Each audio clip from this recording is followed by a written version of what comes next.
am recording. We have my darling Revital, who is helping here with driving. Okay. Hey, Revital. Thank you so much. Hello, Revital. Okay.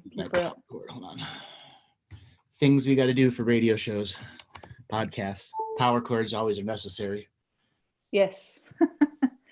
The other day, I couldn't find my power cord, and I'm like, I think I have enough power to do the whole show. I think I have enough power. And I'm getting down like the last 4 minutes of the show, and I'm at 4%, and I'm like, I can do it. And as soon as I finish, Robert, my machine's gonna die.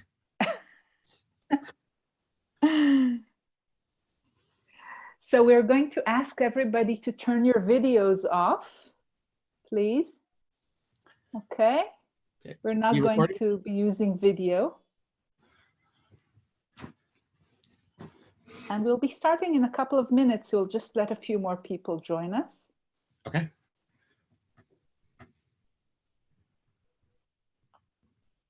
So Andrew, how are you about open consultations on air? I do it all the time. Okay. So my basic on-air rules are I try not to talk about Jesus because it's too divisiveness, and I don't talk about flat Earth. That's it. Okay, flat Earth and Jesus are. Yeah. Okay. All right. I'll still. Anybody have a good question about Jesus and flat Earth combined? Flat Earth Jesus? Yes, we don't talk flat Earth Jesus. All too often, those conversations break down into dogmas instead of actually researching the record to understand what's potentiality there. Mm-hmm. Yeah. So now you're completely open to the unlimited point of view. So let's see who's here already, still joining us. So Andrew, I was thinking, I'm wondering what you think about that, about the possibility of, hang on, I want to make you a co-host as well. Okay. Mm-hmm. Okay. Good. Done. So I was wondering whether we could sort of combine a little bit, talk a little bit and then have a question or two and then talk a little bit. Cool. All formats that we want, and whatever it is you want. Okay, great. And we're going to do 2 hours? More or less, yeah. Okay. If people have good questions. Yeah, I'm used to 2 hour shows, so. Yeah, great. So prepare good questions. I see we already have a hand up. Okay, so let me start this more formally. So Andrew, welcome very, very much to the show. Well, thank you. I look forward to having a good time with everybody. Okay, it's as if you're having an earthquake there. Yeah, I was rushing to get my coffee and I didn't get a chance to set my screen up all the way I wanted. Okay, so Andrew Bartzis, Yes. Thank you so much for joining me and us and agreeing to do this show. I've had some really, really meaningful meetings with you, and I've been inspired in many, many ways. And I'm very glad that we're having this opportunity to discuss a few things that might interest others as well. And for you to get to know a few of the people, some are my students, some I don't even know. And for them to get to know you and ask you questions. I know how valuable it can be. Anything you want to say, kind of to start things off? Thank you for having me come on. I think we're going to have a blast. And for people where English is not your first language, if you need me to repeat something, just type into the chat. I only can read English, so if you could type into English if you need me to retype. If not, just ask Ora to repeat it, and I will do the best that I can to help you understand. Great. So the sort of main thing we're here to talk about, apart from the questions which can be on any subject, is what makes our inner work work. And courage. What? Courage is the first thing. Inner work doesn't go anywhere without courage. Okay. And the second part of inner work working is discipline to stick through with courage. Courage and discipline are not mystical. And a lot of people on the path to prayer and the path to spiritual awareness innately learn you have to summon courage. You have to be able to be disciplined over long periods of time to endure change. And a lot of people want instant gratification learning, and the path to awareness doesn't use instant gratification moments defining who you are, and what you can do with inner work. And there are a variety of other wheels on the bus of what inner work is. Like there's the bus, there's the wheels, and then there's the frame, and then the engine of inner work. The engine of inner work is your heart.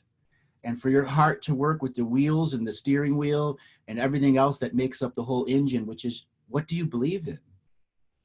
There are a lot of people who are very flaky. They don't really know what they believe in, or are very easily influenced by others, and their beliefs change all the time. Look how easy political beliefs can change versus don't change, or how easily someone can rush to a judgment about something and go from what is a belief to a dogma. Mm-hmm. Yeah. So when you talk about courage, for example, and tell me if I'm going in a direction that isn't good for you, can you give an example for moments of courage in your inner work? Willing to face what I've avoided the most, and willing to look at my avoidance mechanisms, that which I avoid my most. Mm-hmm. Willing to understand that courage sometimes has concepts of battle in front of it. Example, if a negative frequency is around me from a person, place, or thing, I must summon the courage to shine my light on that energy and be willing to be courageous if it's myself doing it and not an external force. All too often we externalize our issues, and many of the times it's our own internal demons that we've created ourselves. Mm-hmm. So true. Yeah. Mm-hmm. So how about, Andrew, we really see if anybody has a question for you, and then we'll get back to discussing this further. So any questions?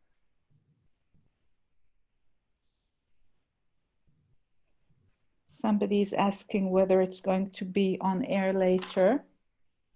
Yes, it is.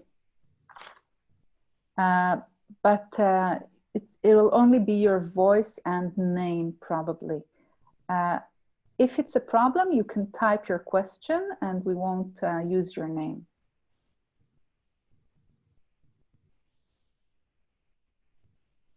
Anybody? You got a good group here.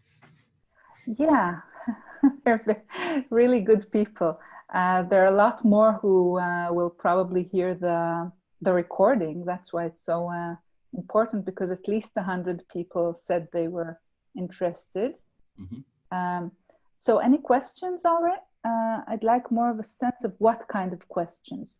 So Andrew, what kind of questions would you suggest people ask? Well, the theme of the show is what making the inner work work. But I operate with the Akashic records of 100,000 plus worlds. If you don't know what the Akashic records are, that is everything that's recorded in perspective from the celestial mind, our planet. So there's your perspective, my perspective, the flowers' perspectives, the walls' perspective, this table, the crystals over there, they all have their own perspective of what's happening in a time-space equation. And the Akashic records records it at many different scales of perspective and awareness. And when you have access to that, you can get unique forms of understanding of how souls incarnate into a world or reincarnate into a world, or how patterns are created within soul families. So I cover a wide variety of topics, everything from Atlantis to Lemuria to why is your elbow hurt? I do a lot of medical intuition. If you've heard my shows before, I literally tackle every subject matter, and I instantly read you. I don't need to be in a trance or anything like that. You're always talking to me. So we already have somebody wanting to ask, and let me unmute Noah. Let's see. Where are you, Noah? There. Hello. Hello, Nora. How you doing? Hi, Andrew. Good. We talked like about a year ago. Oh, so we'll nice call on the radio show? No, we had a private session actually. Ah, okay. I've done a lot of sessions since then. That's fine. I can imagine. So I have a personal question and also kind of a broader question. Okay. Maybe I start with a broader one, which is about the situation of the world today and what we're facing with climate change. And I guess my question is like, where are we going and how is this aligned with, I don't know, like a bigger plan, or just like I have a lot of worries for the future. Okay, so first thing first, our entire global media machine operates a narrative, and that global narrative promotes ideologies, concepts, dogmas, as well as disinformation and misinformation and propaganda. Now, we are running into a crisis of climate, but propaganda, misinformation, disinformation have driven a train to say the date is now, the date was then, the date will be. The date for climate change and understanding it was hundreds of years ago, during the beginning of the Industrial Revolution. What is on path for climate change cannot be undone by humankind with its existing technology. But the global narrative is driving forward a perspective that creates people who become zealots, martyrs, and this is to create fear amongst people. At the same time, the medical community is over-vaccinating everyone. At the same time, the law communities and the political areas are the most corrupt they've ever been. And nothing is getting done to create any form of climate change. And as an individual being, you can do more for this planet through a single prayer for the wind, the rain, the frogs, the trees, the bears, the tigers, the turtles. A single prayer. You can do more for them, and as well as the wellness for the oceans, than you can marching at a climate change thing. Okay. When you go to march, unfortunately, you find yourself in a massive soup and charge and polarity. And oftentimes people don't know how to march energetically clean. Okay. This seems to be very relevant to what makes the work work. Can you talk a little bit more about what it means, for example, to march and yet be energetically clear and clean? So, have you ever marched before? Of course. Okay. So there's inevitably, you're going to next to someone who's in extreme anger and rage and screaming at the top of their lungs. What do you think that's doing to all the people around them? Right. If you come in unaware, you are just in this toxic, everyone else's toxicity, which is being focused at what? A dogma, an ideology, a government personality. Would you send negative energy to a person and not think a karmic retribution would come back? Because it is. So the inner work is finding a way to march that isn't sending negative energies at a person, but it is to a ideology, a concept, a dogma. Knowing how to march and not stay around those that are the screaming freaks who might just decide to put up a Molotov cocktail and throw it at someone. Or worse, say we must become violent now, because back in the 60s you had the weathermen and you had all these other people who militarized the marches. Okay, we see this all over the world. They're agent provocateurs. Some are paid and some are self-created. So if you're going to get into a march or create a march, it's creating an understanding that everyone coming there, we are here to be peacemakers and peacekeepers. And for that, each person has to discover what those two words mean to them and how they don't violate their moral code when they go to march, but also know how to stand their ground when they're challenged by the police or they're challenged by counter-protesters. To open dialogue, but not to be abused. All too often, protesters go to open dialogue with another side, and the other side are so angry and so charged, all they do is verbally beat them up. You got to know when to walk away. Yeah. And you know, Andrew, that brings us back, I think, to the vital importance of people who are, you know, either marching or trying to change the world for the better or anything like that. The importance, the vital importance of doing one's own work in order to not be polarized and to be clear and energetically clean as possible. So let me touch on the term charge and polarity. Yeah. So charge is when a subject matter or ideology or belief suddenly fills you full of energy that has a polarity, attraction and repulsion to a subject matter, ideology, so on and so forth. If you have a mother and a father who regularly argue over their first child's school, there's stored charge and stored polarity every time they argue, because they don't know how to honestly talk to each other and say, hey, we must forgive each other of the previous arguments all the way back to the beginning of this child, so that we are not using stored charge and stored polarity on this subject matter. The inner work is knowing when you're storing charge and polarity for a later argument. When it's with people or other subject matters, a lot of times, let's say racism, which is really big, that's all stored charge and polarity. That it becomes innate in the person, in which they regularly use that stored charge and polarity to operate daily. That's when people become so ingrained into that dogma. And when you want to deprogram and deconstruct dogmas, you must go into the core of why you allowed that charge and polarity to override your natural light. And the inner work is purging your own dirty light. Right. And then, you know, part of the inner work is to recognize, I do have dirty light, just like bath water. You're not going to drink it, are you? Yes. Right, soapy, dirty bath water. But a lot of people, there's the metaphor of the soapy, dirty bath water, or what I call is the dirty energy underwear many people share. And I use those words because it's a very visceral reaction people have. They're all sharing the dirty energy underwear. True. I think Noah has another question. Noah? Noah, are you there? I'll unmute you again. Oh, I can also see that Neely has a question. Yeah, we will get to Neely in a moment. Noah, I think I will save my question for later. I'm not sure. I want to ask it right now.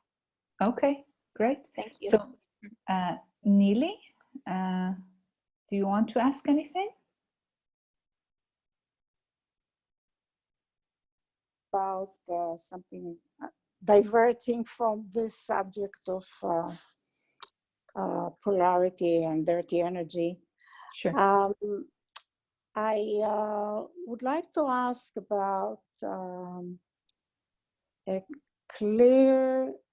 what do you think would be a good way to have a clearer access to guidance from a higher perspective?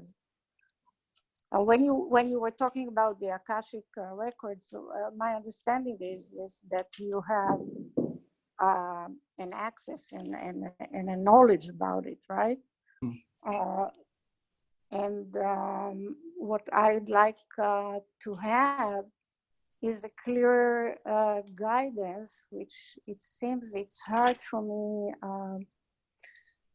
to find, or at least to bring to my cognitive awareness. Okay. Yeah, That's my question. I understand it's also a very personal thing for me, because I feel that I have some good guidance for you to work with. So there's the basics, daily practice. It doesn't matter what it is. It doesn't matter what religion is, as long as it's a daily practice that uses the terms spiritual hygiene. Just as you would brush your teeth, comb your hair, wash your face, change the sheets on your bed, there has to be a daily practice of spiritual hygiene that says, I'm willing to be responsible for information that is not in this 3D based matrix reality. And I must be responsible to my level of awareness. And my level of awareness is asking me to be clean. So when this information comes in, I do not plant seeds of doubt or outcreate what is naturally there coming through my wisdom.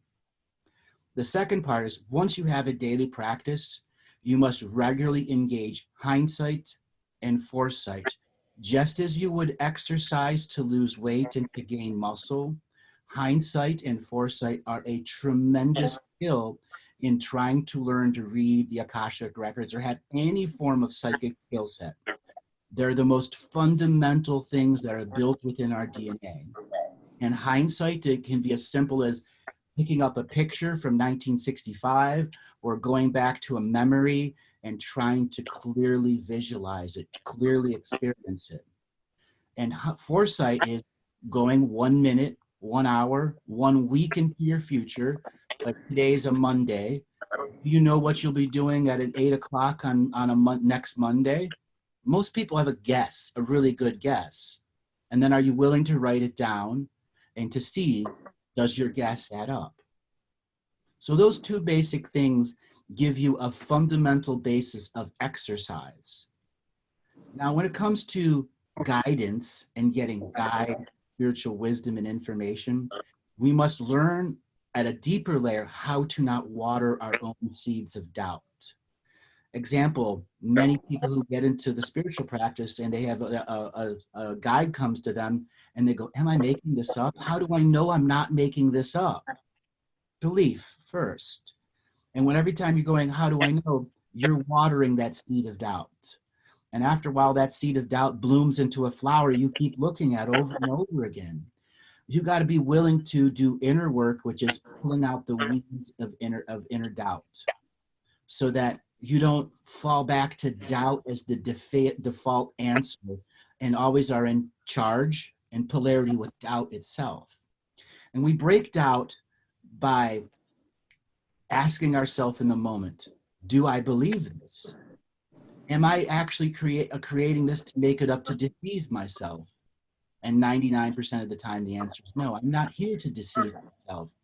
I am in an open state in which I've used my daily practice, my spiritual hygiene, my experience of hindsight and foresight, and exercise those muscles enough to know that this basic pieces of information I'm getting have an honest value of truth to them. Now, when we want to advance ourselves to even a higher level, our daily practice must have a much higher value to it, meaning it's not just about a meditation, it's not just about a clearing, it's about truly doing the inner work. So self-healing and self-nurturing are new skill sets that we explore, just like getting muscles to be very strong. Without self-healing and self-nurturing, we can't reduce the tensions of the everyday, so the unordinary of the unseen world has much more value in us. Thank you. I'm a healer myself, and I've been doing it for many years. And I was, I think it's a good advice. It's not exactly what I was asking for, because I don't have any doubts. What I have is an unclear, for example, I get a message that I need to do showers of light. Mm-hmm. That was one of the last messages I got. You don't know why. No, I don't care I don't care about the why. I get it. I believe that I need that. I'm just not sure how to go there, you know, even if I... That's still doubt. There's something in your downloading process that is like cutting off the edges of a piece of paper, or like on a printer that maybe fades out some letters. It's still doubt at some level. Uh-huh. And to challenge that is you got to work on foresight. The skill of foresight is what you're doing in when you're getting in these downloads and these upload states where you're trying to understand, like the showers of light. You said you don't know, is it hard on implementing it, when, where, and why? See, that even just the talking about it still comes down to doubt, or there's an expectation behind something. An expectation that you will do it at a bigger scale or introduce it to others. And that's something that's an internal process in which you can just enter a deeper form of silence so that whatever the message is can percolate inside you and have revealed more of the nuances. Oftentimes information comes encoded, and you have you ever heard of the game Tetris? You've got to rearrange the points inside yourself to get it just right. And I call that the internal Tetris work with spiritual guides information that is highly encoded. Uh-huh. Mm-hmm. Yeah, yeah. I can see how it can come down to doubt. Yeah. And the inner work of letting go of doubt is like I talked before, but at your layer, you're at the nuance layers. You've been doing it a long time. You don't doubt what you can do. It's the implementation and the longer term strategy of it. Therefore, it's probably a good idea for you to really write out the subject matters, and not a form of automatic writing, but stay in that state where the information is coming into you and you actually have to go into actual conjugation of letters, because you're encoding it at a much more intense frequency. Like your brain has specialized neural pathways that can use a higher form of your intelligence when you're writing. And then you're decoding at a much stronger level. And there might just be one word you need to help describe it, but in the top of your mind, when you're in that spiritual moment, that word's not there. Oh, okay. That's a great thing. Thank you. Thank you very much. Mm-hmm. Thank you. So one other thing is doubt, and then there's expectation. So expectation creates a limitation. Do you have any expectations when this information comes to you? I guess I do, because, you know, I had a lot of, you know, very high, you know, level experiences, psychic experiences, stuff like that. And it seems like I do have some kind of an expectation that it will always go higher and higher and higher. So I guess I have some kind of a disappointment if I don't go, if I feel, okay, so that's an expectation. Yes, I get it. Doing what I do is am I topping myself for every radio show? And what I did for that is spirit doesn't ever need to top itself. Spirit is working with me and through me, and I am not in competition with spirit. I am an equal co-creation, non-hierarchical order. I'm a non-duality being who's a singularity at the same time. And I just allow that to be so that I can let go of, does spirit expect me to do something with this? Because as soon as we got a little bit of expectation, our monkey mind is going to try to strategize with it before we've even finished downloading the piece of information. Yeah. Yeah. Yeah. Thank you. You're welcome. Nili, Thank you very much. Yeah. You know, some of us also do work with our inner selves. And one of the ways that we can work both with expectation and with doubt is by figuring out who inside me is doubting, for example. And when you know how to work with that part of yourself, then little by little it becomes, you become less identified with the doubt and with this part. and things can flow much more easily that way. And the doubter can even become a trusted friend in a way, because doubt can also work for us if it's not jumping at us all the time and Right. with Yeah. anxiety and so on. So that's another thing that you can consider trying. Mm-hmm. Mm-hmm. Yeah, thank you. Yeah. Thank you, Neely. I see Rena has a question. Let's unmute you. Rena, you're unmuted. Hey, here goes. Hello, how are you doing today? Okay. I've never done this kind of thing before. I've done this tens of thousands of hours. Okay. Well, Ora suggested that I could ask you, I have two questions actually. But the one she suggested I could ask you, a couple years ago, I seem to have injured my shoulder. Mm-hmm. And I have a wonderful physical therapist who's helped me through a lot of stuff, but he keeps, putting it getting me back in shape. And then within a week or two, I'm sore again.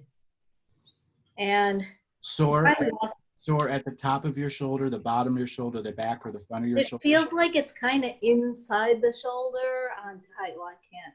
Mm-hmm. I could turn on my camera. Have you had any doctors look at your rotator cuff? Not yet. I have an appointment next week. So more than likely you've torn a series of ligaments and muscles that are in and around the rotator cuff. Does the shoulder seem to sag a little bit? I don't think so. And it's just at one certain angle, it gets sore again, but there's one angle that it's taking the toast out of the toaster angle. That's just That's a torn muscle. That's a torn muscle and a torn ligament. So what do you do with those? Surgery, if you really want it to come back to what it is, there's nothing you can really do. Though myofascial release can go a long way at making your rehabilitation much more effective. Are you familiar with what myofascial release is or craniosacral therapy? I've heard of craniosacral. Now, myofascial release is a more intense form of cranial, except they work with the fascia points all throughout the body. And the shoulder is full of these humongous fascia points because you've got large amounts of muscle structures that all interact between the shoulder, the collarbone, the forearm, the arm, and the fascia points determine how the shoulder sits under the shoulder blades. And all too often, people who end up having a small shoulder injury, they get a big bulge under their shoulder blade, which then starts tearing muscles or makes muscles oversized on the back of their shoulder blade, but their collarbone doesn't have the right size muscles, which creates this big muscle deformity that then creates a angle literally in which you can't move anymore. So getting myofascial release before the surgery, there's quite possible that you won't need the surgery if it's a minor tear. It can be repaired with myofascial release. But you've got some other stuff going. Do you get any numbness in your fingertips at all? I haven't noticed. I did have, I got to this physical therapist for repetitive motion injuries, which seemed to be a lot better. What was the repetitive motion? Well, typing was some of it, for sure. Mm-hmm. So you are typing, guitar, and hauling too many buckets of gray water, probably. Okay. So you are having finger issues, which is touch issues. If you're having a repetitive motion issue from touch, you just don't even realize it. Yeah, not really anymore, but I certainly was. Big time. But the damage is still there to the neural pathways. That's what I'm trying to say. The damage is still there. Okay. And one of the ways that you can release that is going through deep tissue trigger point releases. Okay, heavy duty deep trigger point combined with the myofascial release for both arms, all the way back to C6 and to C7, because the majority of your stress is on C6 and C7 right now. Cervical vertebrae 6 and 7. What is deep tissue trigger point release? Deep tissue massage, where they go in very deep, very hard, And then, yeah, that's what he does. right. Then they use trigger points, which are acupressure, acupuncture points to, well, maybe they'll pump them, they'll hold them down, they'll hold them tight until all the stress inside them release. Like, I guarantee you have 6 or 7 points that are as hard as concrete just in your shoulder blades. Okay. And you would need deep tissue trigger point release. Somebody who's really going to get in there deep and hold a pressure point until the muscle gives up. Okay. The trick's going to be finding someone here who does that, I think. If you have anyone that's a good deep tissue massage person, they already innately do trigger points. Okay, so maybe that's what he's doing, actually. Just ask him. Say, can you hold this point that just doesn't give up? That's yeah, what he does that. the trigger point does. Okay. Okay. Well, that was one question. And then if you could find somebody with myofascial release, now myofascial release is a very light touch, like a 5-gram touch. Okay. It's very effective. I know someone who does craniosacral, but I'll look for the other thing. Okay. Can I ask another question? Totally different direction. I'm not sure how to put this. This is the more personal one. Okay. I seem to always be on the verge of taking off, kind of. A sense of not really fulfilling my potential and having a heck of a lot of it, and always feeling like it's right around the corner. I still feel like it's right around the corner. I feel like this time it's right around the corner. But that's been around for, probably decades, a long time. That's a recurring pattern. What is it that you really want to do?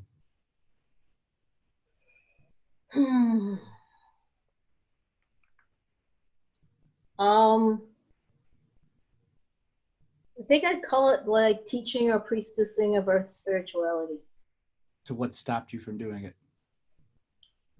I did it for a while, ran into a combination of, I still do it kind of on and off. Time, family problems, health problems, and I ran into financial problems, and just my self-confidence took a deep dive into the dark night. So you want to do that full time as being able to make money, and you don't want it to interfere with family. You don't want your outside world to interfere with what your spirituality is. I wouldn't put it that way. But that's essentially what you're telling the universe, because you've had all of the interferences. You're asking, how do I get away from this? It's just around the corner. Set a different goal. The first goal is to go back to the spiritual practices that gave you joy and happiness. The second goal is to make goals that are achievable in the short term. The third process is knowing family is always going to distract you, always going to distract you. It is always going to try to make their emergencies more important than yours. And this is the key thing that has gone wrong with you. Everyone else's emergencies became more important than yours, which then led to some health problems because you kept giving your energy away, and you got stuck in a vicious cycle of worthiness. Do you feel what I'm saying? Yeah. And once you didn't feel worthy to do the work, you let it slide away because you held the work in such high regard. You are worthy to do the work any moment of the time, no matter what friends and family are saying you can or cannot do. It's your birthright and legacy. And you've got to begin to remind yourself each and every day, it's not around the corner. It's already here. It is waiting for me to interact with it. It is waiting for me to pull out the weeds of doubt and spread out the seeds of creation in my field so that I can go and water them with my prayers and beautiful light. It's just around the corner is avoiding what's inside you. That's the first thing to acknowledge. Every time you use the excuse, it's right around the corner, it's right around the corner, okay? Sometime soon is never a time of the day for a lot of people, And I know a lot of adult parents use that on their kid when they ask them, you're going to clean your room? And they go, soon. Soon is not a time of the day, is it? Around the corner is not a time of the day, year, day, month, or week, or year, is it? It makes it very easy to fall into a pattern of soon never happens. Because I'm not worthy enough in this moment when I thought I had enough energy to do it. But when I went to go do it, something distracted me away. Now, the next level here is how people can steal your life force and vitality. When you go to do the great work, which is what you do when you practice that stuff, you produce a lot of light, but then you realize how much light you have to give away to support everyone else. Is it fair to say when you were practicing, you were making a lot of inner growth and making a lot of inner light, then all of a sudden everyone started feeding on you?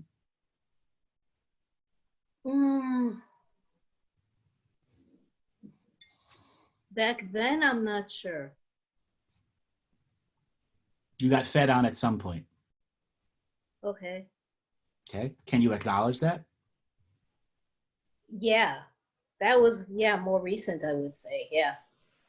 As soon as you moved away from the work on a regular basis, you were being fed on.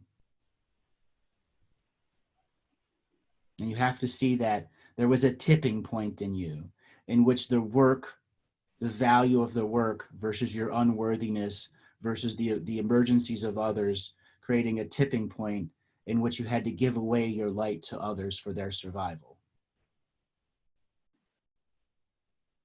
I'll have to think about that. I saw that the giving away stuff happening later. It happened before that at an emotional level and an unseen energy level where they came into your dreams and you were fulfilling them in your dreams. When you're doing high-end spiritual work, you are working in the spiritual realms, in the non-3D realms, and using tremendous amounts of your energies to help people in their dreaming world. Okay. It's a byproduct of being super spiritual. Okay. And part of multidimensionally living is knowing that when we do the high-powered work, just because we fall asleep doesn't mean the work ends. It just begins. Okay. Lucid dreaming work is learning what the spirit is doing in the spirit realms during our dreaming time. Okay, I have no clue. It's part of your next work, your next journey to discover what lucid dreaming is. Maybe go and have some hypnosis done. For lucid dreaming? Yeah, so you can experience lucid states. Past life regressions oftentimes use hypnosis to put you in the lucid state.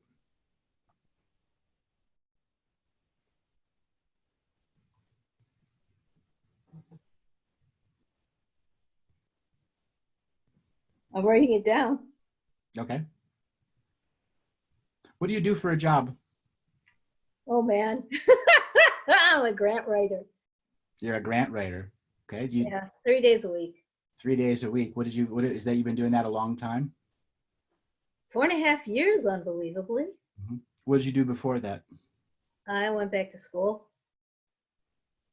To get a degree in what? I got a master's in sociology. Why sociology? I was looking through stuff. I actually went to look at things for my daughter who was wanting to go to school. Mm-hmm. And I saw this and I was like, yeah, it was great. It was wonderful. Mm-hmm. So what are you going to do with that degree? I don't necessarily feel like I need to do anything. Use it to balance, how can I say this? Use that system level vision to balance the individual level vision that I encounter so much among spiritual practitioners and just in our culture. I understand that very much, and that's a really good answer. It's a very educated answer. But in all reality, your sociology degree for your internal inner work, personal growth will be a limitation for you, because you can't be your own write about your own paper while you're going through an experience. It's got to sit and percolate and brew inside you before you write about it. Now, I have this issue come up in myself in many, many private sessions where people go through an experience and instantly want to share it with everyone, or instantly want to write about it. Writing about it is one thing, but you can't really necessarily share it right away. And all too often, sociology wants to share comparative concepts or start comparing one concept to another, to another, to another. So you make a database of concepts, correct? I guess, but I also kind of feel like I finished the degree 4 years ago, and I'm okay with that. Sure, but it's still fundamentally a part of you, the makeup of you. And what I'm trying to say is, find a more natural way to allow your spiritual experiences to brew inside you like a tea bag. Okay? And the hotter your water gets, the more tea is released. The cooler your water gets, the less tea is released. The more you can find yourself in a spiritual journey, you can drink that pure essence of tea that you're creating. The less that you're in that spiritual journey, you'll have to deal with less of that flavor of spirituality.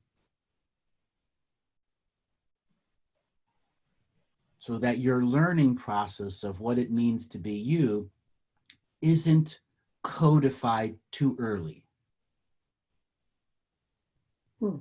That's it. Don't codify your experience too early. Too often they become judgments. And when we allow conclusions to be conclusions and not judgments, we are left open to a much broader perspective and not locked into a judgment or a dogma. Okay, well, I'm definitely going to have to listen to all this at least another once or twice. Well, it's very common for me to talk at that high level. Go ahead. Okay, thank you. You're welcome. Don't worry, Rena, it's all recorded. I see that. Okay.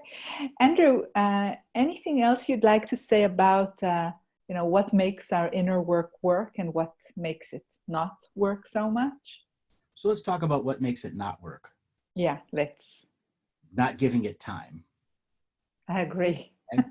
Not giving it effort. Right. Allowing instant gratification to rule all the experiences. So what is instant gratification?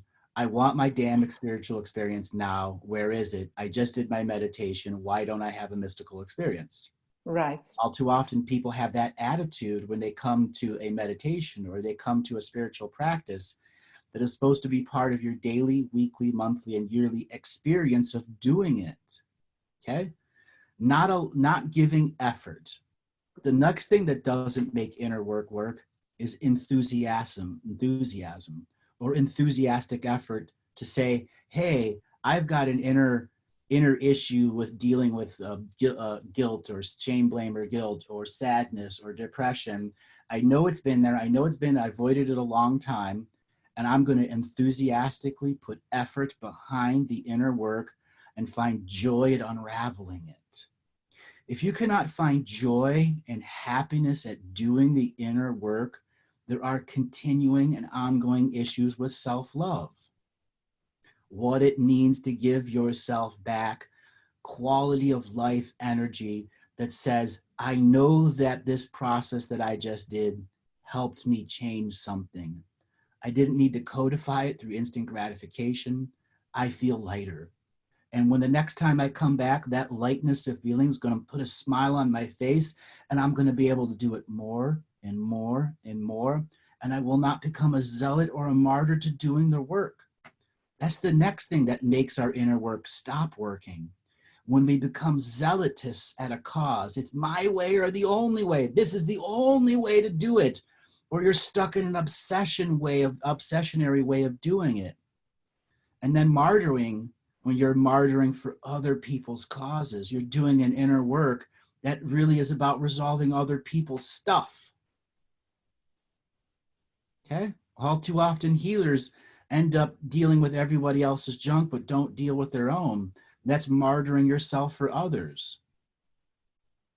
Okay? Yeah, and so true. And of course, mothers for their children, and people for their bosses and workplaces, and we deserve something too.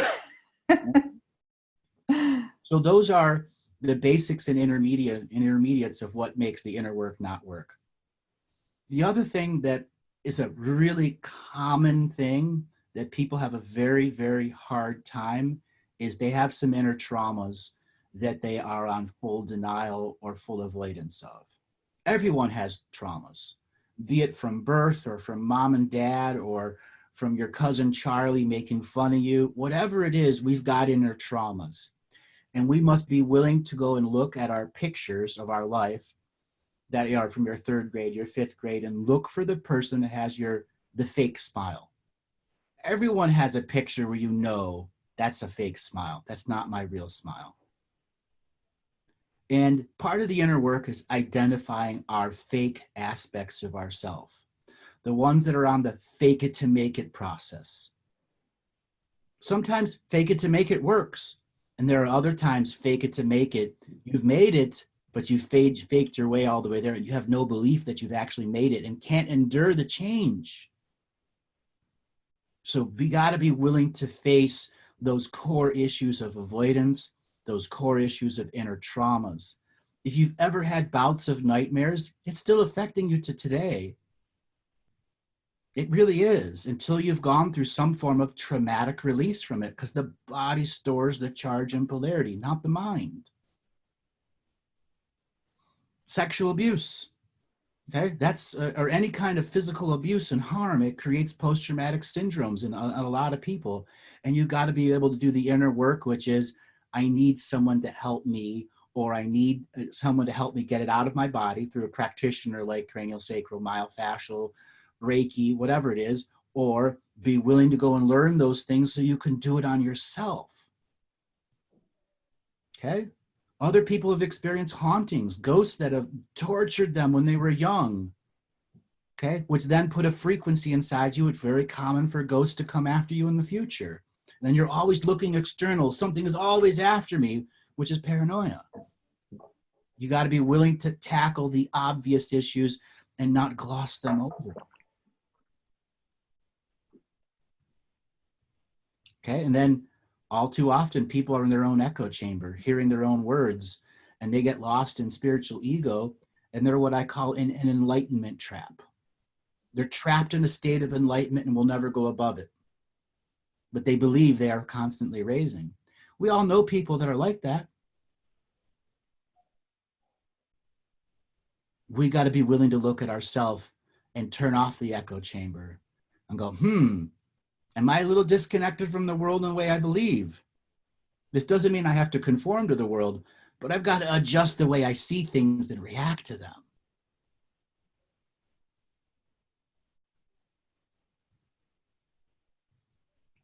So those are what makes the inner work not work. Now, conversely, getting the inner work to work, it is truly about effort, enthusiastic effort, courage, and discipline, none of which are mystical. Yet, the byproduct of those are oftentimes mystical experiences that profoundly change us. And we can't fall into an expectation or an instant waiting for instant gratification of where's my mystical experience, damn it. And that's the inner work of allowing silence in. All too often, spiritual practices don't talk about silence in every dimension, time stream, galaxy, and universe. I am here to enforce silence. Any program that pops in my mind, any thought that pops in my mind, anything that's internal or external or eternal, I am here to experience silence and to enforce it for 5 minutes, 10 minutes, 20 minutes, 30 minutes, 40 minutes. I guarantee most of you here could never go a full 1 hour in pure silence. Why? Because it's a long time work, a long experience of work to get there without a thought, a feeling, or emotion popping up and eliminating that silence, even for a microsecond. Silence is one of the most ancient spiritual tools that have been taught to all of man's children, to experience silence. Because once the silence ends and it's a concerted effort, whole new forms of wisdom to come into you because you've turned off the chatter or the many forms of input that have taken away your capacity to see, hear, feel, and understand as a multidimensional being. I think what you're saying, Andrew, regarding silence, there's another aspect to it, that sometimes when we seek spiritual development or things like that, we kind of do this kind of fake work. For example, we can go to hundreds of workshops and read dozens of books and see dozens of very good and inspiring teachers on YouTube and listen to terrific quotes and stuff like that. And we have this illusion as if, yeah, I'm working, I'm going to workshops, I'm doing courses, and it can be actually instead of doing our real work. So workshop hunters, people who get their PhD at YouTube, you're not doing inner work. That's not inner work. Inner work is sitting down with yourself and doing a ceremony of clearing. Inner work is sitting down with yourself, by yourself, and identifying why your future isn't happening the way you want. Your inner work is sitting down by yourself, because the inner work is alone work. You can't do it with anyone else. Yeah, there are coaches that can help you understand how to do it, but when you got to make true decisions about your life and begin to deprogram deep things inside you or deconstruct dogmatic views that don't allow you to grow, you've got to be willing to listen to your arguments for your limitation and then counter those arguments for limitation. That's one step of doing the inner work. All too often when you go to a workshop, somebody's showing you a technique that you don't really apply. You're only applying it at the workshop. You go from workshop to workshop to workshop, and you don't master the skills. If you don't master the skills, you're not doing the work. Okay, you know, in video game terminology, you may have 25 skills, but you're level 1 or level 2 in all of them, when you should be level 50 to get all the benefits of them.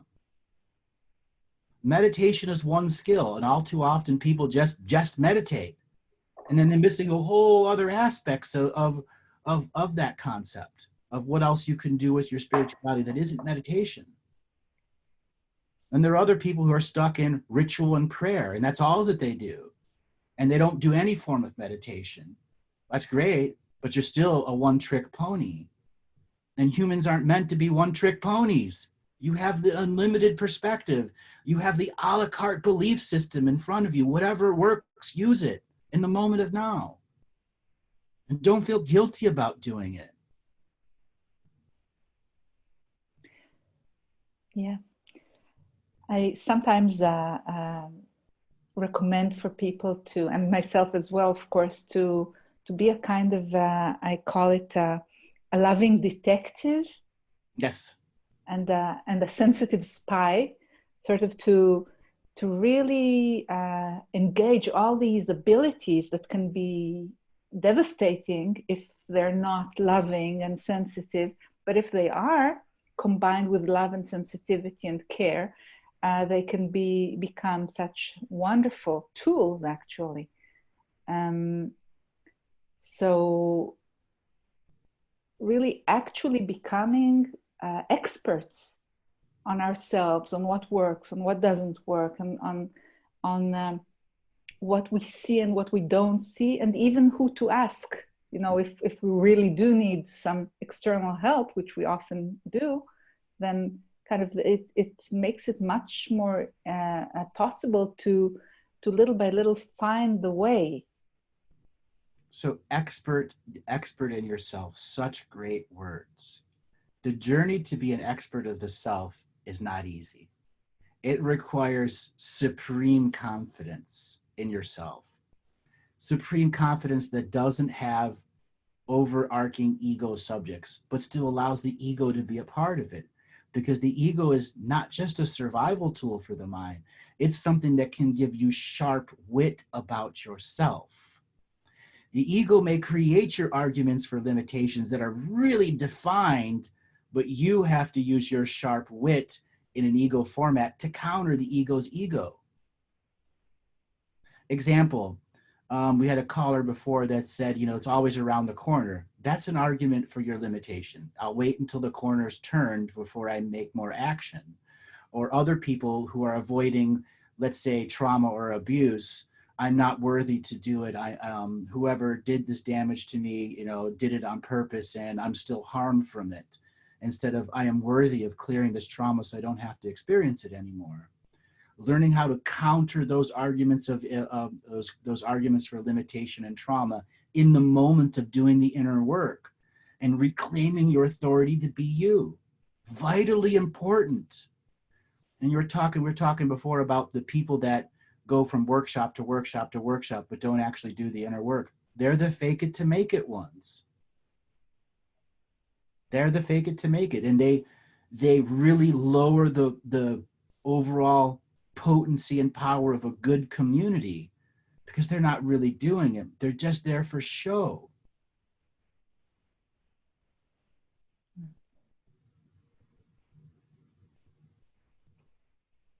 This somehow, in some kind of way, connects for me with another thing that I think is really important for all of us to learn, and that is to notice our achievements and to celebrate them, because so often, you know, people achieve something and a day later they don't even remember that it was an achievement. Right. So victory ceremonies on a very regular basis, everyone should recount their victories. Like here's a common challenge that I like to give students. What are your last 5 greatest victories? Most people can't think more than 2 because they don't have the muscled skill set of remembering what are your 5 greatest, your 5 most recent victories. If anybody in the chat room wants to give this challenge, in the next 5 minutes, can you type on what are your 5 greatest victories in your life? Cool. Okay. And we already have quite a few more people who want to ask questions.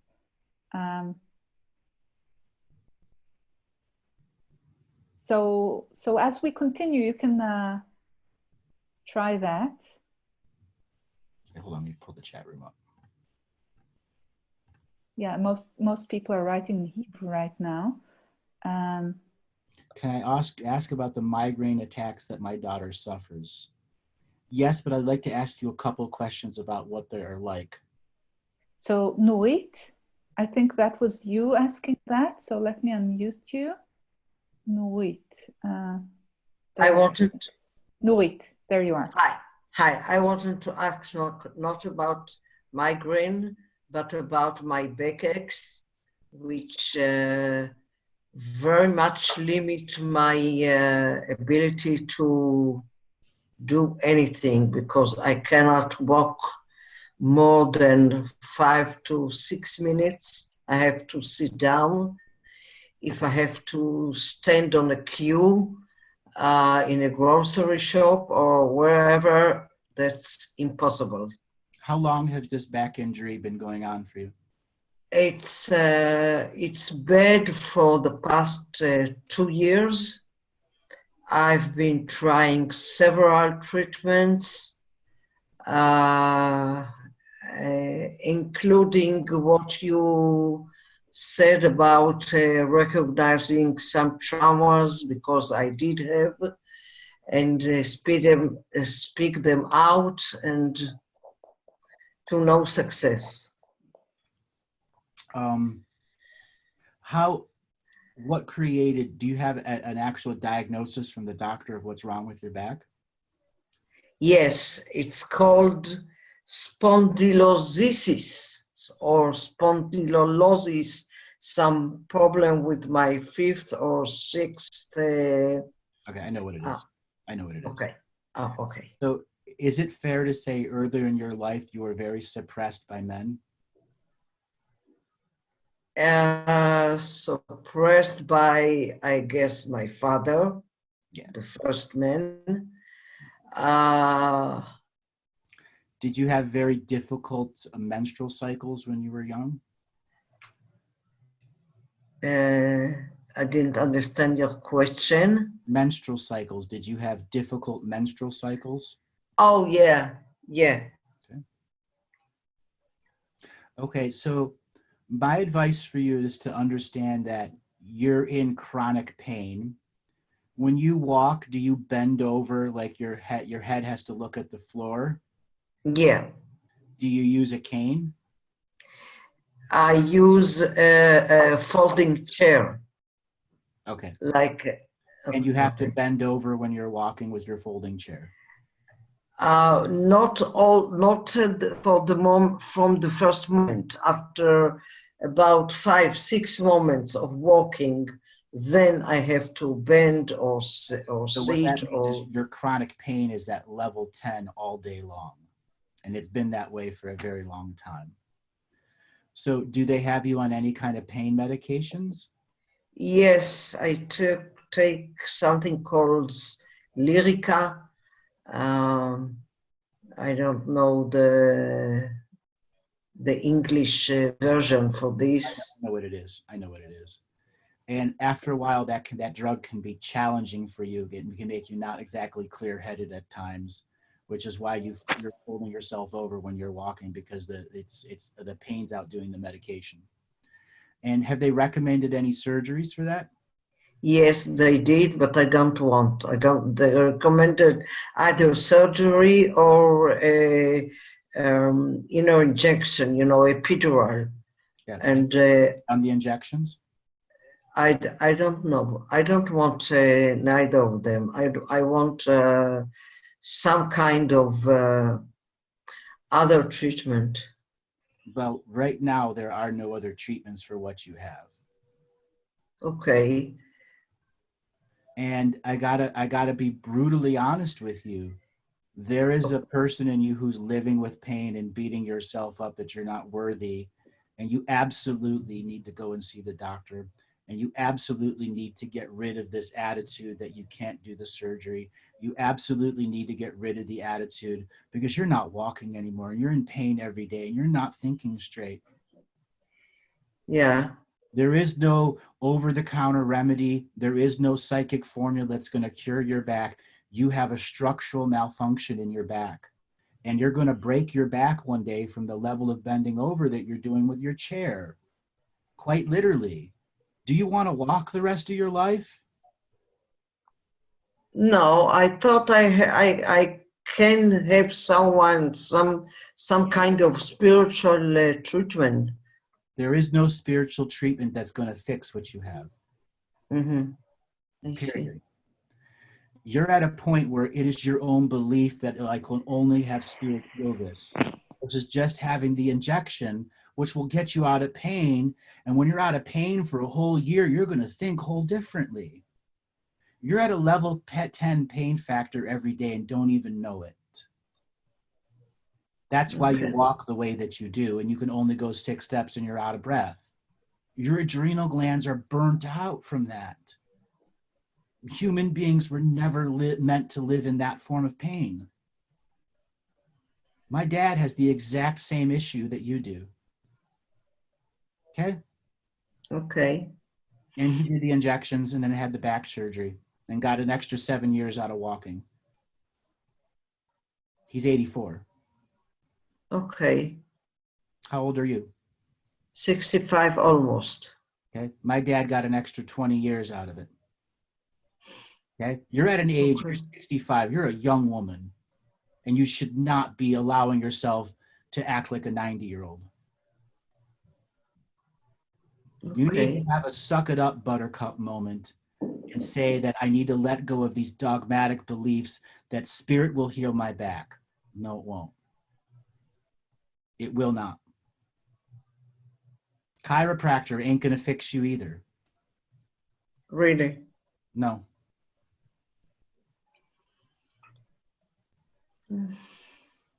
Doctors are not evil. They have a very clear purpose in this world.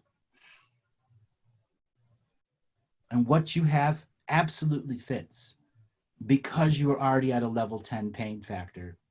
If a few years ago you tackled this a different way, there would be a different process. But because you are in level 10, you have limited yourself to this option. I see. Okay? You got to let that belief that the Spirit's going to heal it all. You got to let go of the belief, okay? And you got to get off the pain meds. But you're still using a pain med to cover it up. Well, actually, I was consulting, some channel, spiritual channel, spirit who said, don't go to either the injection or the surgery. That person's an idiot. That person, allegedly spoke, spirit spoke through him. It's not Spirit's an idiot.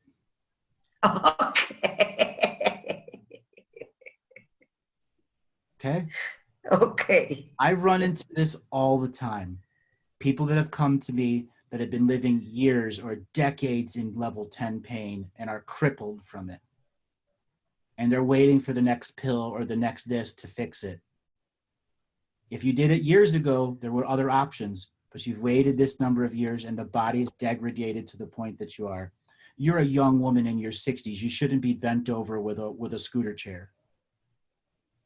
Okay. No matter how screwed up your back is, there are so many things that it could have fixed it years ago, but you waited too long.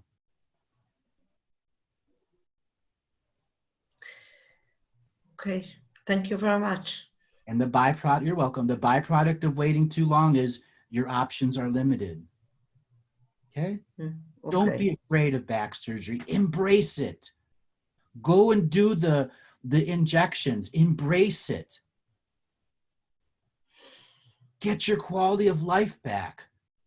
So you could walk to the grocery store and carry some bags and not be broken and bent over in pain. Okay. Okay? Okay. Love yourself enough to do that. Okay? Sure. Love yourself enough to go do that. Okay. In the United States, you'd have to pay for the surgery. There in Israel, somebody that's paid for the state, right? Sorry? Here in Israel, the state will pay for those surgeries, right? Yes. Here in the United States, no one pays for it. Mm-hmm. Okay? Okay. So glad you got somebody that'll pay for it and a high quality medical system. Here in the States, our medical system is crap. Okay. I'll do it. Okay? Okay. Thank you very much. You're welcome. Thank you, Ora. You're welcome. Thank you, Nuit. Thank you. We have questions from quite a few people. Revital. I even got to unmute myself. Great. I have two questions back to the inner work. Okay. One is around the concept of, you were talking earlier about hindsight and foresight. Mm-hmm. And there's something about foresight that creates expectation. Mm-hmm. And for me, one of the biggest hurdles around inner work is disappointment. And you could say a word about the concept of disappointment. So what is a classic example of disappointment in foresight with you? You expect something, you try to control the future, you try to imagine reality for what it will be, and then it doesn't happen. Because you've been controlling it from the very beginning. And that's the disappointment. You cannot control a future. You experience a future and allow it to grow and build and unfold inside you from many different angles and points of view. The journey of foresight is exercising the muscle of trust and allowing it to be what it is and to not add to the story. all too often our expectations are just adding paragraphs to the story. They may be cool, but they're not the future, are they? And therefore the disappointment comes in when your story that you added to it isn't there. And how do we get away from expectation, disappointment, and foresight as a journey? That's one of the more fickle aspects of doing daily practice. Example, do you have a job? Yes. You know what you work, what do you work, 9 to 5? No, I'm sort of. Whatever it is, you know that you go to work a certain amount of days. Mm-hmm. You know that for whatever number of days a week, you're going to be at work at a certain time. That's a foregone conclusion, right? And you can use foresight on that, can't you? Well, in my specific case, I can't because there are no hours, so there is no foresight. Yeah, but you know when you're going to do work and when you're not. Not really. Yes. You don't go 10 days of no work and then do 2 days of work, do you? No, I don't. Okay. So you got a basic understanding. 2 days a week I'm going to be at work, or this number of days I'm going to be doing the work, or every morning I'm going to take a pee. Yes. Roughly at the same time. Okay. Or I'm going to go shopping on Tuesday. You can start practicing foresight on foregone conclusions. So you don't start filling in the story. So it's a form of remote viewing and remote experiencing. So look for those things that you know you do every month or every week that are foregone conclusions, and start practicing your foresight on that being that's in the shopping counter takeout line. Example, you go shopping on a certain day. Your practice of foresight is on you in that shopping line, looking in your cart, so that you're validating your experience and not creating more story with it. Okay. That's one technique. Now, another technique dealing with foresight and disappointment oftentimes become attached to an outcome. And we got to learn to disattach ourselves, to unattach, to not allow those attachments to create valuation within us. And this is the insidiousness of the expectation teaching, because it creates a limitation just in the nature of the words itself, until we can take the attachment to an outcome out, which is what creates your disappointment. Now, there are many spiritual techniques about unattaching ourselves from outcomes and concepts and traumas and so on and so forth. You've got to begin practicing disattachment as a journey till your foresight is, for lack of better words, pristine. Nothing has been added to it other than the information from the moment in which you are gleaning foresight. Does that make sense to you? Absolutely. Disattachment was a word I've been hearing in my mind for the past couple of days, so it makes absolute sense. Disattachment. Because if you're not attached to the outcome, it's not an expectation, and therefore there is no disappointment to it. Yeah. Interesting. And it's not unattachment, it's from the disappointment there comes disattachment. Correct. And it was just finding the right word that helps you unravel the journey of expectation. Because all you needed was the one word for help you to understand that you were attached to an outcome. Critical mass.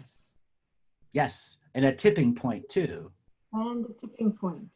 Mm-hmm. The tipping point in which you give too much information into a subject matter and become attached to it. So that's a inner journey where you're doing your foresight work. Have I reached the tipping point? I put too much into it? And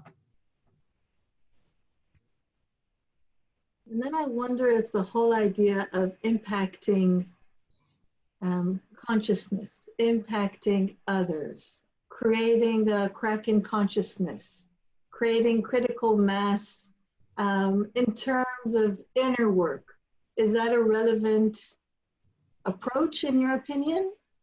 Is that something that is being called for? Absolutely. There comes a moment where avoiding a critical mass moment will double the trauma's damage to you. And then you might have to wait 1 or 2 body cycles before critical mass comes again and again. And people who are in long-term denial of themselves go through regular critical mass moments, which creates cyclical depression. Now, when we embrace the critical mass moments, we can let go decades of trauma in handfuls of moments that are not instant gratification. They are our marker in the healing path. Healing is a process, not an event. When we allow events to be a part of our healing process, our healing journey has a story that we don't attach to, but understand it's an ongoing journey. And at times we need to take vacations from the journey. And when we come back, we learn we've lost nothing but gained a whole new point of view. That's interesting. I'm going to listen to your answer again because I was wondering about external critical mass. I didn't even consider the internal one.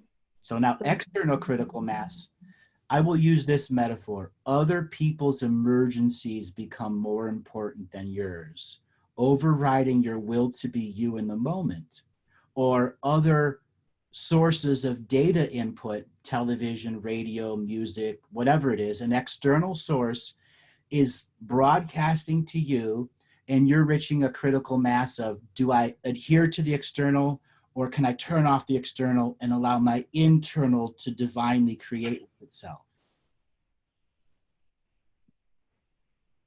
And what about creating critical mass in society? Good question. How do you create critical mass in society when the vast majority of them don't even know what it is?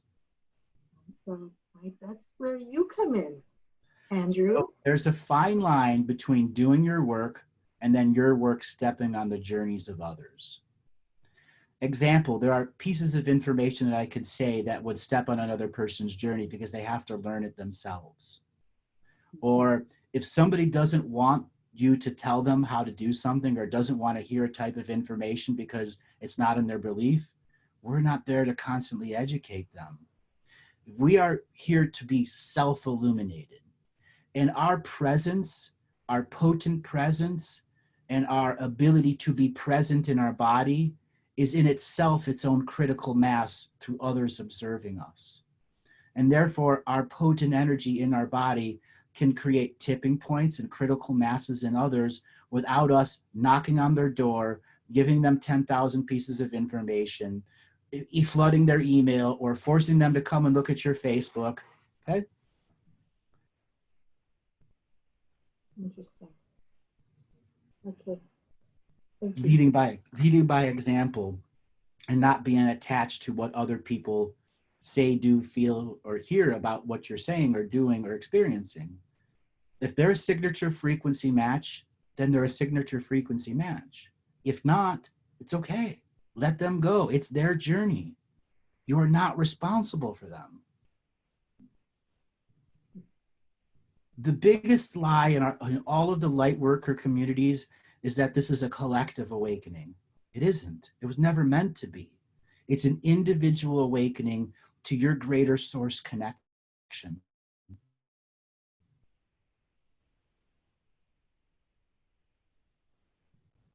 So, as I said, it's not a collective awakening. We're not going to all have a shared experience and all awaken at the same time.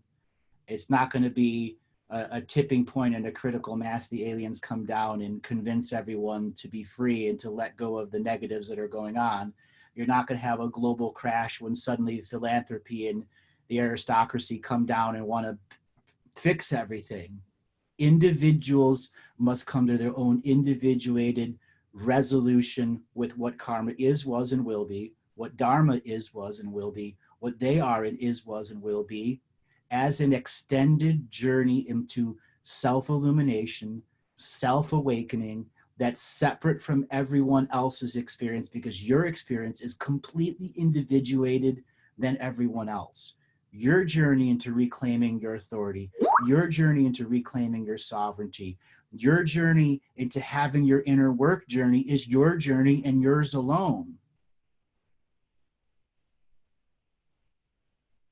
Now, when we come through the journey, and there are many other people who've completed the journey on the same time, at the same time, we will come together and form small collectives of people who have completed the journey, completed the alone part of the journey of the awakening, which is remembering who you were. That's why I like to call it the great remembering instead of the great awakening. Mm-hmm. Thank you. You're welcome. Did that help unravel some things for you? It did. Yes. And the tipping point in critical masculine internal is far more important than the external. Yeah, that was a surprising answer, so I appreciate that. Thank you. You're welcome. Thanks, Ravital.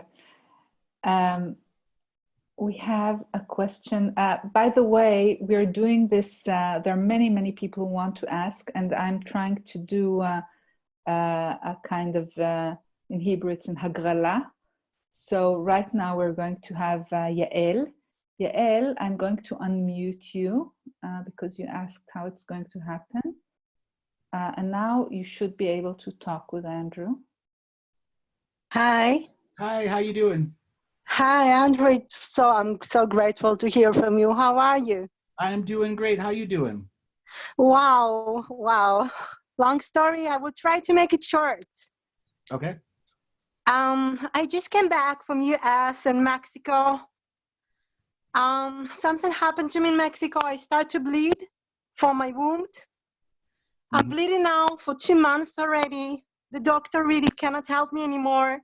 They say it's hormonic situation, but I'm not agree with that. I have a feeling this is something deeper. Maybe I have to do hysteroscopy. I don't know how, to describe that. Right? Are you on any kind of birth control? Nothing. Have you been on birth control before? Never. How old are you? 37. But I want to share with you, I did a vaccine just before I went to Mexico because I wanted to go to the jungle in Peru after that. But I think it's connected to the vaccine. It's not. It's hormonal. Oh, so what do you think? It's hormonal. When you were there, were you intimate with anyone? Yeah. I had a relationship with somebody local. So you should get checked for parasites also, vaginal parasites. Oh my God. Yeah, I did many tests in US and Mexico about that. How you call it? All the sexual diseases. This is different. You could have got it from the water, a bunch of other places. These are very unusual types of parasites. This is actually why the doctor denied me. Now if I will go again to the hospital, just now I'm just like think right now because I'm bleeding. It's insane, bleeding like water, and nobody really cared for me here. Also in Mexico, also here, I'm gone. I'm too much. All right. So let me scan deep here. So the doctor doesn't want to pay attention to you anymore. No, nothing.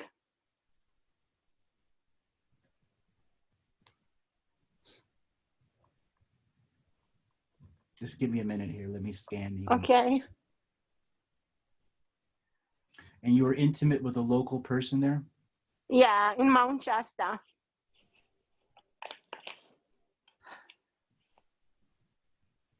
And you were tested for the standard sexual transmitted diseases? Yeah, exactly. Were you on your period when you had intimacy? Just a few days after my period time. So you have some kind of STD going on in there. Yeah, that's what I thought. But all the time I did like many in 3 countries, and they deny everything. So I don't know what's going on. It just, I have my intuition, but they don't care. They just say, check pills, hormonic. But you know what? in Mexico. What's your intuition? I like 2 weeks. It's nothing help. What is your intuition? I have a feeling, I'm afraid that I'm having a tumor. Like I'm worried all the time in my womb. I don't know anymore. Well, then have them do a sonogram. Sonogram? What does it mean actually? It's like a sonic energy that determines they can look inside there, just like when want to look inside a womb and see what a baby looks like. It's not on ultrasound, right? It's similar. It's very similar. They didn't offer me that. They just did ultrasound, blood test, and another test for cancer. Mm-hmm. And now I wanted to do that, the test. Like I said, it's called hysteroscopy, something like that. I'd still go and have that done. And then if you want to have them look for tumors, they'll look for tumors. But right now, I think the most important thing you can do to stop the bleeding and get stuff under control is to go and visit someone that's a very high-end acupuncturist and get several rounds of acupuncture treatment. And yeah. I'm probably going to give you a set of very distinctive herbs to follow. Now, this is in conjunction with doing with the doctor. Now, the acupuncturist can help you stop the blood flow. And that during that journey of stopping the blood flow, if they're a high-end acupuncturist, they're going to figure out through their acupuncture process why you are bleeding. And if it's a parasite, if it's a sexually transmitted disease, maybe something that's not on the doctor's list. Yeah, exactly. So this is why I don't know how someone can really help me to find what I have, because I haven't something for sure. You need to go to someone that isn't a standard allopathic doctor. Somebody like a very high-end acupuncturist, someone that does lots of treatments and very educated, has a doctorate in it. Ora, do you know anyone in Israel that could help her? I'm sure we can find something. Okay. Yeah. That's your first thing. The second thing is you got to get out of fear. Yeah, no, but it's making sense. I'm bleeding like 2 months. It's insane. Have they put you on any antibiotics? Yeah, I took 3 times, but then my intuition said stop. And thanks God, I listened to that because it's not the right treatment. No, it's not, but you should still finish all the courses of antibiotics. So now I have to start from all beginning. So how many pills do you have left? Actually, just 3 days, and it took 1. So, now I cannot do anything anymore because I'm bleeding now.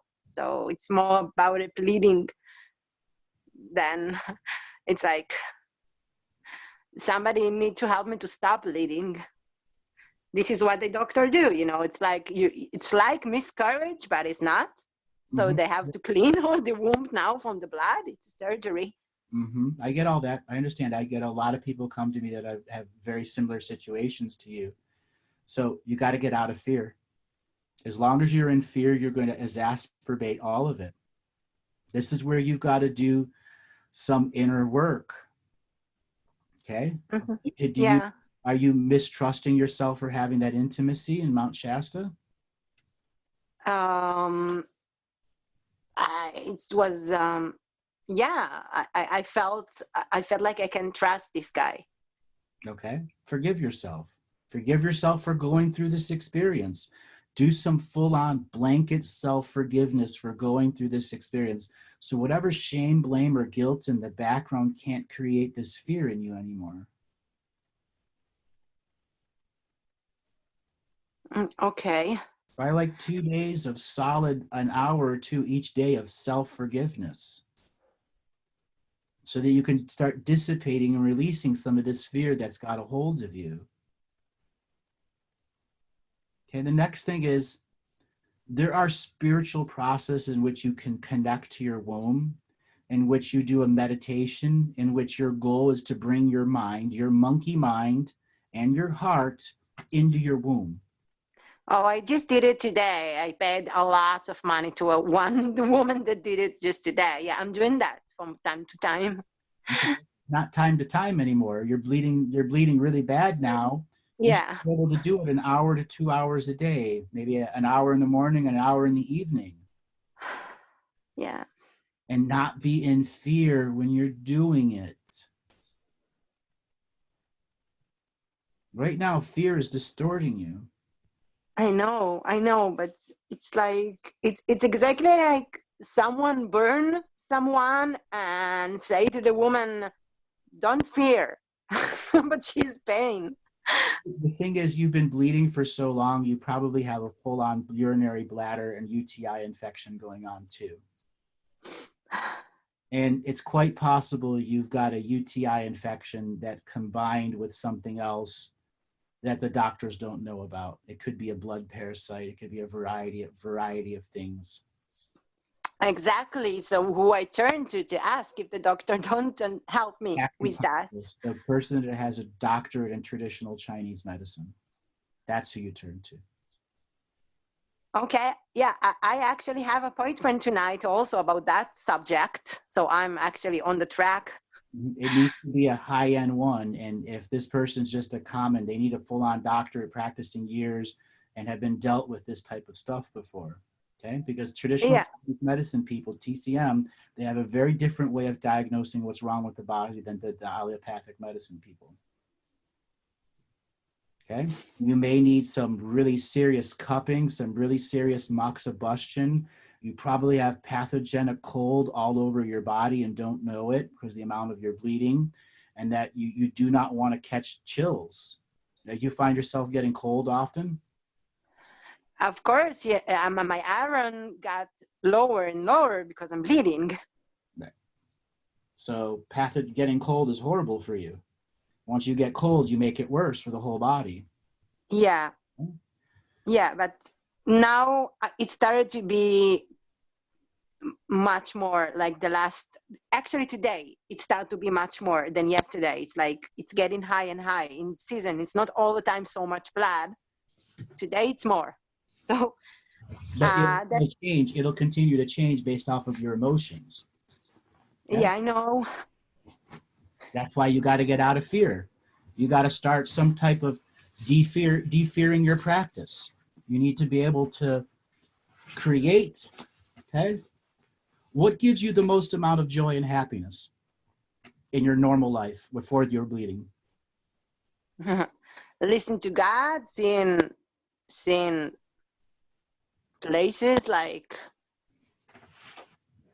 portals, to be physically in portals. This was actually my destiny.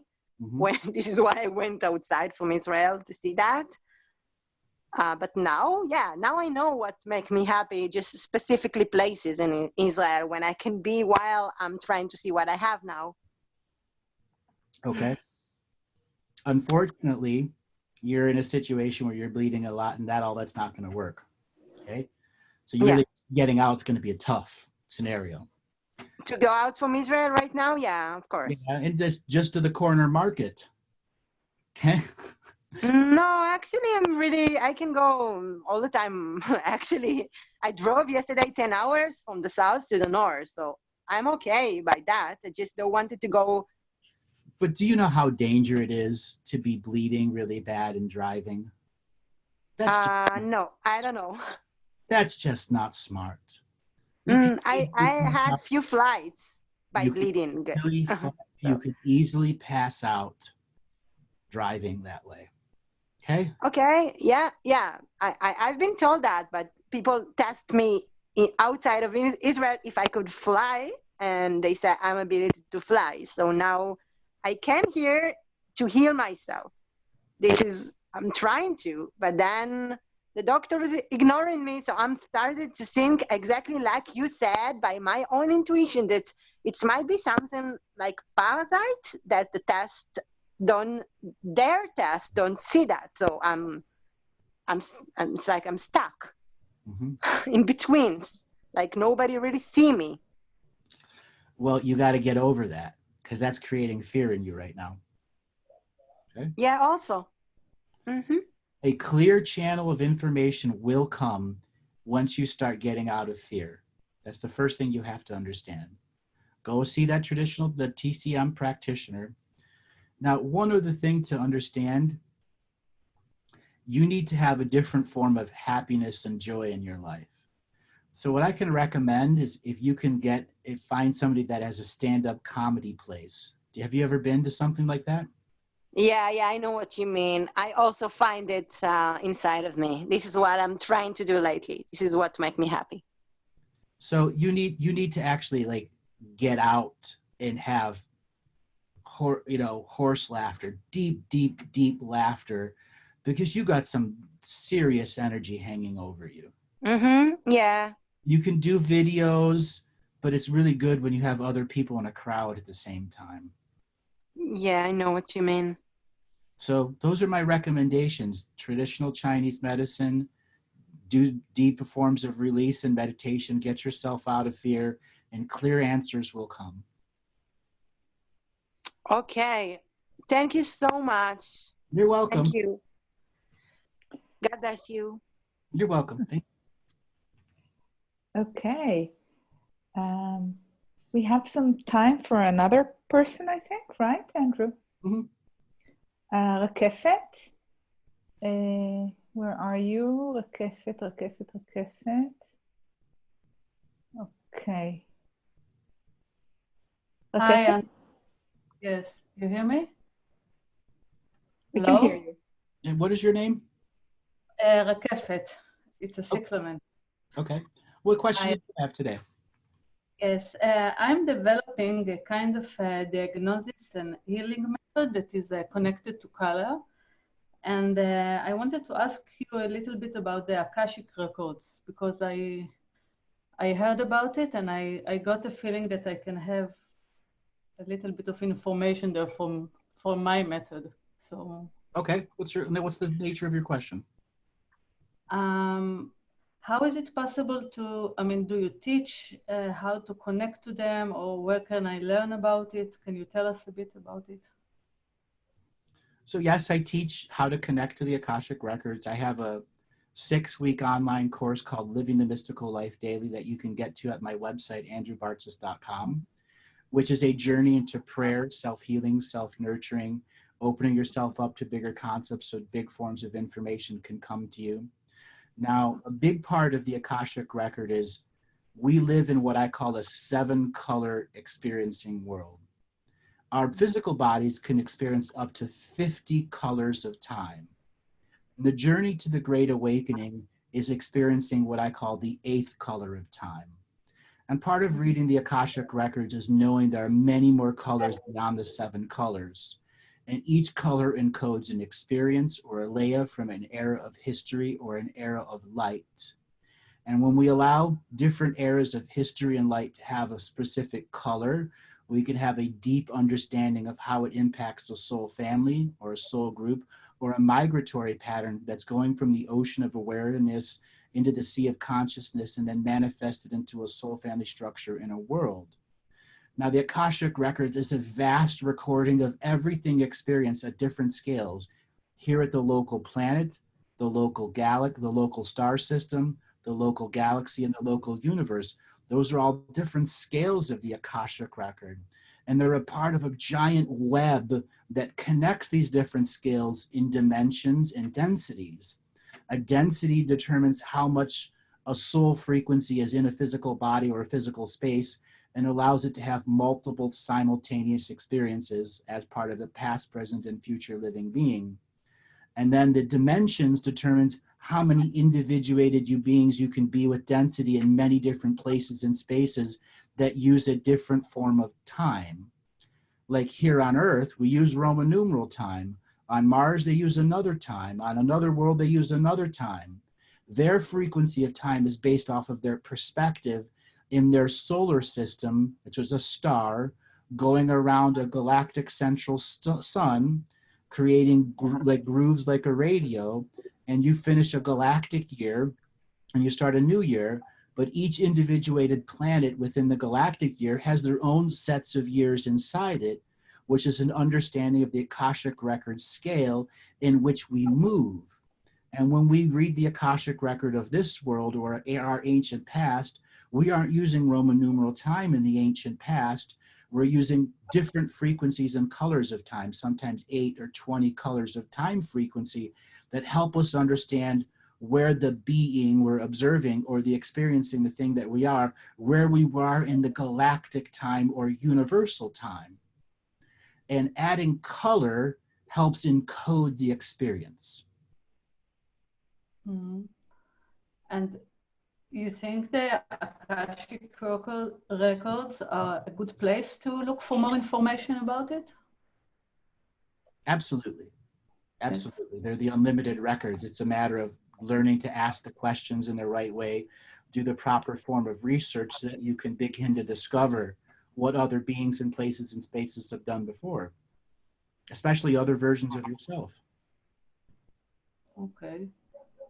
Okay, I will look into your course. Okay. Thank you, Rakeshit.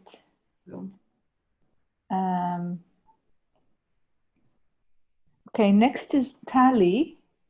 Tali, where are you? Where are you? There. You're unmuted, Tali. Hi. Hey, Tali, how you doing? Great. I have a question about polycystic kidneys and spiritual work. How long have you had polycystic kidneys? Since birth, I think. It's genetic. My mother has it. She had a kidney transplant 25 years ago. Her father had it, but he died. Mm-hmm. I'm 45 now, 49 now. My mother had a transplant at 50. So yours developed later in your life? My kidney still works, but they are starting to fail a bit. Yeah. But when you were younger, they didn't show the form of the polycystic disease, did they? They never checked me. The first time I went for an ultrasound was when I was 20 or something like that. Okay. So they didn't discover it early. So what that is it's a late stage blooming polycystic kidney disease scenario. So first thing first is, what is your diet like?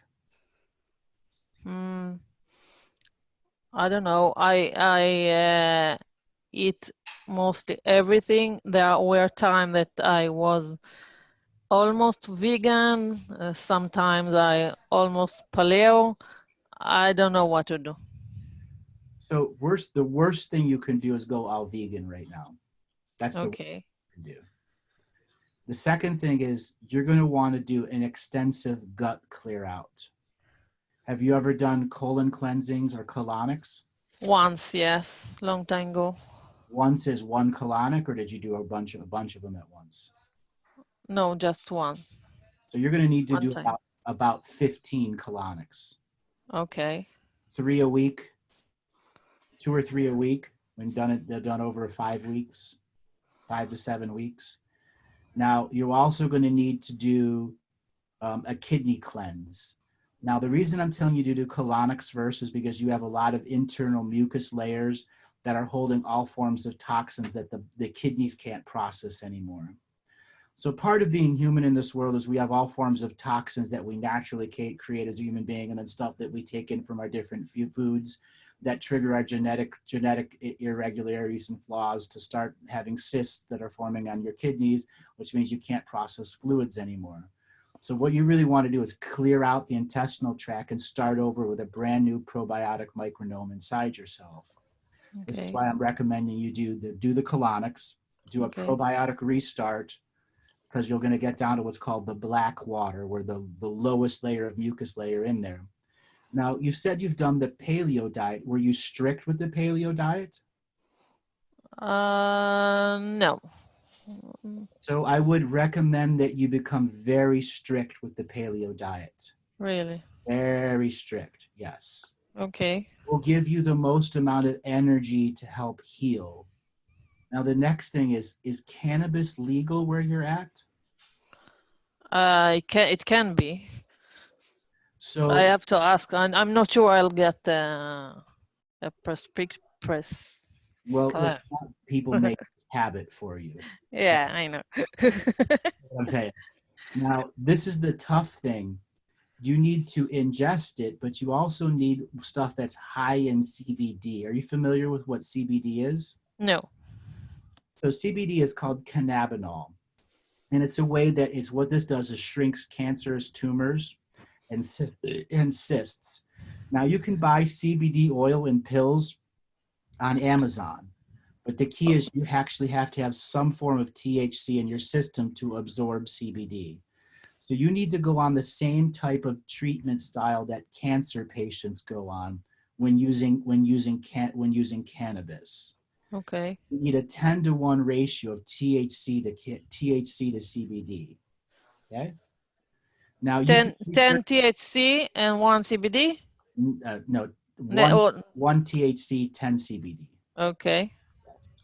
So if you look up something like the Rick Simpson method for cancer, that's a very potent, powerful way of treating deep cancers. And I would actually recommend, if you could find the right ingredients in your area to do the Rick Simpson method, I believe you could greatly enhance your quality of life over the cysts that are forming. But you're not going to be on that Rick Simpson method permanently.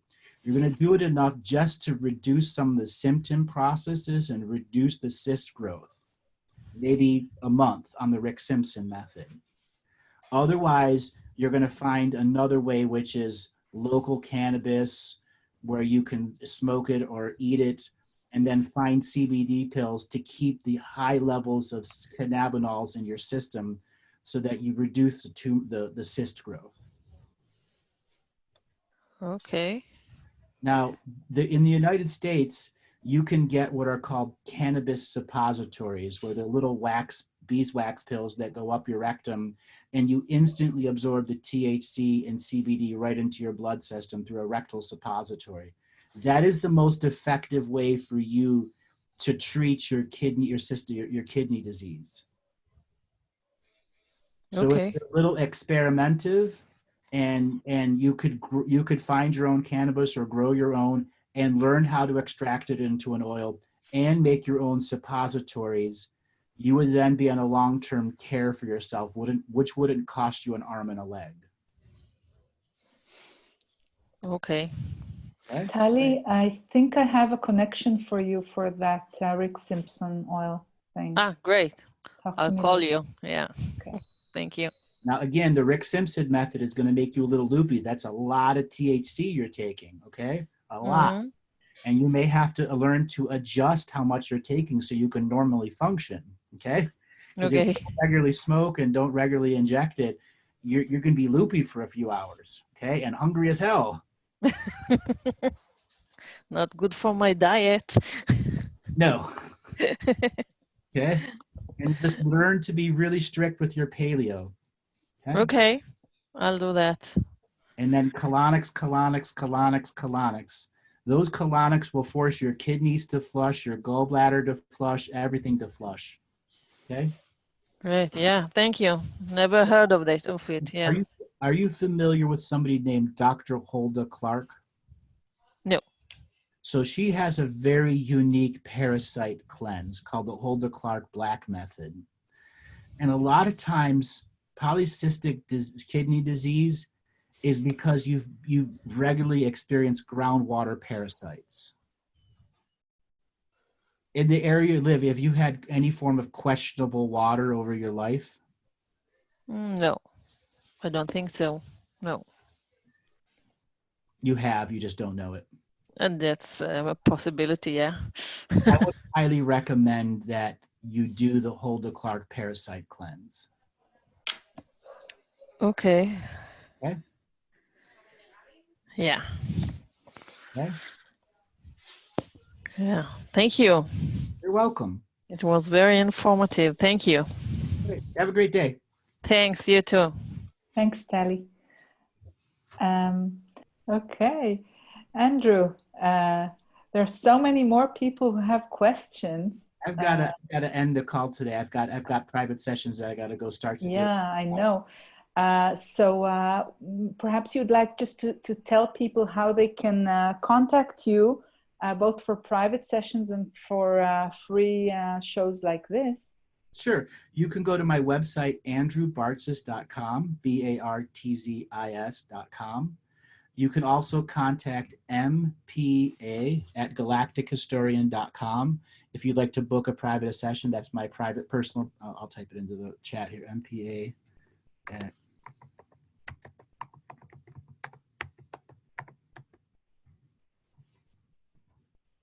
mpa@galactichistorian.com. If you'd like to book a private session with me, I have a radio show that's broadcast live on Facebook, YouTube, Twitch, Twitter, and Periscope every Tuesday and every Thursday at 6 p.m. EST to 8 p.m. EST. It's a similar show to this where it's a question and answer and call-in. And then if you go to my website, andrewbartzis.com, you can see all the different products I have. One there we feature is Living the Mystical Life Daily, which is a 6-week online course into studying the Akashic Records, doing daily spiritual work, learning spiritual hygiene practices, and then exposing yourself to a higher form of wisdom and intelligence and learning how to download it into yourself. I've got thousands of hours of videos on my YouTube channel at Galactic Historian, or just type in my name and you'll find my YouTube channel there. And I mean thousands of hours. I've been doing this since early 2012, and I do all sorts of interviews similar to this all over the world in many different languages too. And Ora, I want to thank you so much for having me come on.